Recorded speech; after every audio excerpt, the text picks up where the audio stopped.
France and Italy's cases, in comes Ballinger and bowls, and it's nipped back, and the finger is raised, and it's the first wicket of the day. It's LBW, and McGacken doesn't want to leave the crease, but she's going to have to here. Straight away, that's these two teams' aim here, as that one is short, and it's swatted away by Georgia Adams, and it will cannon into a piece of fencing which has just been left over the boundary edge. International level, as in comes Ballinger to bowl again from the ski lodge end. This one's driven firmly through the offside by Georgia Adams. There's applause from the Vipers players. It out before bringing it back and played it down to third for a run.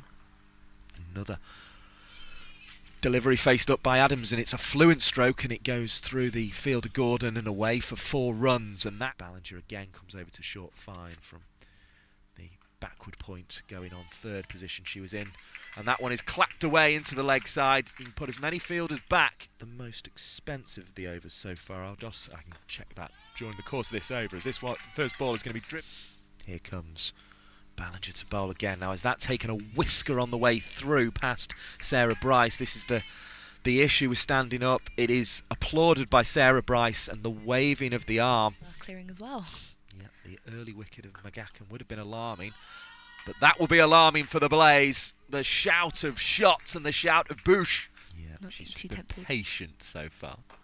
Will she be patient again? No, she's going to come down the track. She's going to clap it through long off this time and away for 4 runs. Double check with our scorers, because sometimes they sneak through. Oh, so this one looks as if it's going to sneak through from Adams. Driven nicely down the onside of straight, but she'll be hoping she can get back to where she wants to be. Oh, this is clipped nicely, and this is becoming a difficult over for Teresa Graves. It's going to roll all the way down into our commentary position. Produce a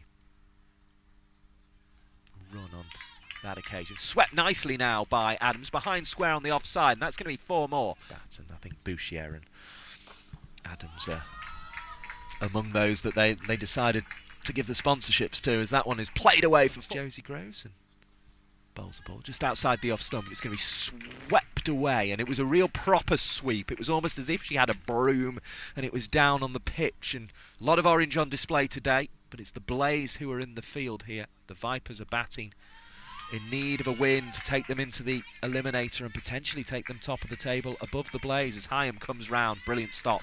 Brilliant bit of fielding by Lucy Heyhoe. Another shout of Bouche. They will applaud the 50 this time.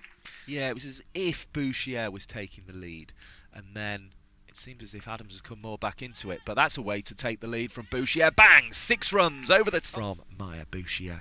It'll be Josie Groves to continue from the ski lodge end, and that's uppish, and that's out. Caught at short fine leg. Settle at the crease.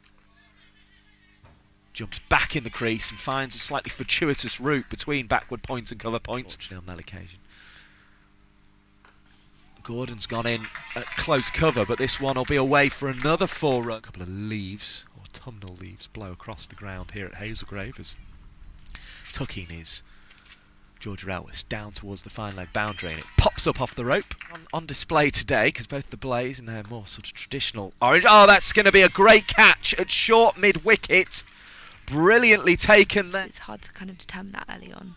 I think our board's got a little bit stuck again, because I make that 139 for 3 as it's punched down the ground by Emily Windsor, who is getting forward there. Or whether you should attack or kind of sit back a little bit and wait. Sunshine is with us here, and it's with Georgia Elwis, who's thwacking that one away down Zebo today. Certainly not in danger of any rain now, I don't think. And Emily Windsor finding the boundary at the far end by the sight screens. 5.07 this year in the Rachael Heyhoe Flint Trophy, and that's why she has 1,471 Rachael Heyhoe Flint Trophy runs in total. 4 more added to the total there, with that's going to be Lucy Heyhoe to come and try a look from the ski lodge end. Hasn't bowled from this end before. It's not started well. It's going to be hit away for 4 runs. Let's see if she sticks with that ploy, because it's a different end, and that one was flatter, but this one has allowed Emily Windsor to get back in the crease, as she likes to do, and chop away to the 58. Dot ball from the previous delivery. There won't be from this one.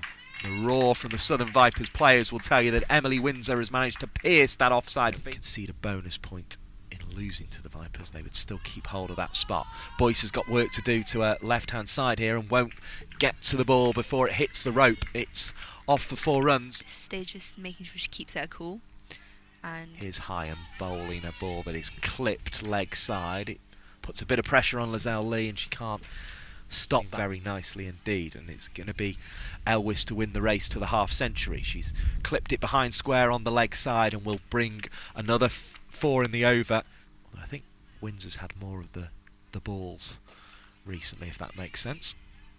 Driven by Elwys, wide of mid-off, and that will be 50 for Georgia Elwys, as the applause from the Southern Vipers players and staff tells you for the season as well in this innings. And she'll get her single for a 50, just dabbed away into the offside, and she'll even pick up 2 to double her money there off that particular scoring shot. The cheer will tell you 51 off 51 balls. So exactly a runner ball, that 50, getting punished as Groves has been. But she gets a wicket here. She gets it spot on, looking for the dab. At the point, I thought it was a good day at Lords, and it was a terrific game of cricket. Actually, probably better than the one-day cup game, the one-day game that had international that had ended in such controversial fashion as that's flashed for 4 by Freya Kemp, to have a chance of catching the Vipers if they lose here. Now Kemp's gone high and long, and all the way for 6, advancing down the pitch and hitting the straightest of straight. Is moved slightly at extra cover, but won't stop this one as it's slashed away on the cut and away for 4 more. The damage only a single, if I can get my words in the right order on this occasion. Kemp then will face up and flick to the leg side. Bryce gets back, appeal for run out, and it is run out. And Freya Kemp can't believe it. Here comes Ballinger to bowl around the wicket from the ski lodge end where she began her bowling from, but she offers a little bit of width outside off stump from the first delivery from afar at the moment. So Bryce taking a bit of control. Elwys does go high and long, and it's well caught. Out on the mid-wicket boundary. Smith waits. Will try and hit airily. It does go airily, and it will be caught at backward point. Catherine Bryce doing just enough here to restrict the Vipers, and they get another wicket. Southby trying to chop away, and Dean and Taylor. Slower ball, slapped down the ground on the drive by Dean, clearing the leg. She's coming back for the second, should be run out and will be. 2 balls remaining. As Dean chops up in the air. We might only have 1 ball remaining because this might be caught, and it is. The innings comes to an end. It's not produced a run on that occasion, and it's gone uppish, and there's an appeal by the Vipers players, and Lizelle Lee is going to walk off. Southern Vipers as well, so she'll be after a repeat dose of that. Hits that one hard and away, and it's going to roll all the way along 296 the other day. Now Bryce has managed to flip this one off the legs, and it looks as if it's going to beat Kemp to the boundary, and it does just. We'll be able to bring you this game, and at the very least bring you the audio, as that one struck away nicely on the swivelling stroke into the leg side.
has been excellent.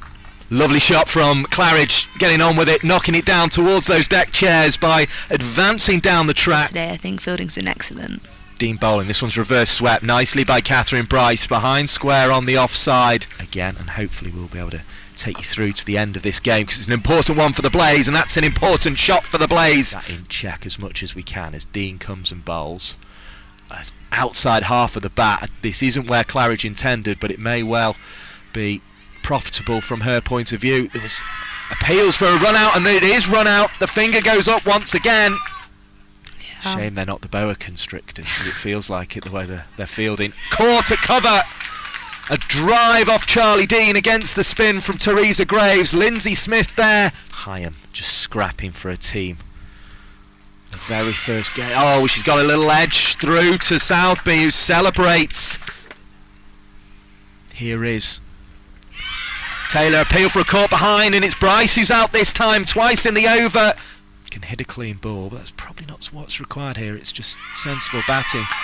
And there's an outside edge from Lindsay Smith, and Josie Groves is the latest to go. Didn't really capitalised on that earlier. 21 without a wicket so far, as this could be the game right here, as down the wicket comes the captain, Kirsty Gordon, and hits it straight into the hands of Georgia Adams.